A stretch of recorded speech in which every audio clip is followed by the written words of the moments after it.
দলের সাথে photo session সারলেন Hamza Chowdhury. এরপর কথা বলেন গণমাধ্যমের সঙ্গে, জানালেন দেশের কাছে কিছু চাওয়ার নেই তার। খেলতে এসেছেন লাল সবুজের হয়ে।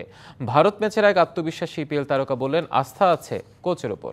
ঢাকা একটি হোটেলে বাংলাদেশ দলের সঙ্গে প্রথমবারের মতোই অফিসিয়াল ফটো সেশন তিনি করলেন।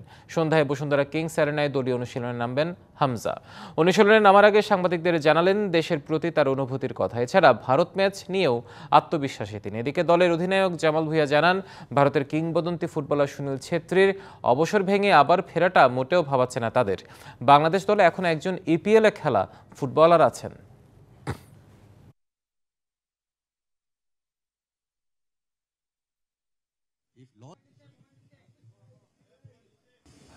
I don't have any expectations.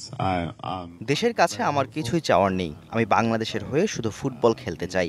এখানে জামাল আমার থেকেও বেশি অভিজ্ঞ, কেননা আমি শুধু লিগ খেলেছি আর জামাল দেশকে প্রতিনিধিত্ব করছে। এখানে আমার অনেক কিছুই শেখার আছে। And we just want to take one step at a time. Next match to India সাথে না, so of course there's going to be a lot of hype, but with the inclusion of Hamza it's going to be more. Sunil is a very good player, but let's be honest, Hamza is a Premier League player. উৎসবের খুশি হবে নগদে বেশি, কারণ ঘন্টায় ঘন্টায় আছে gift জেতার সুযোগ।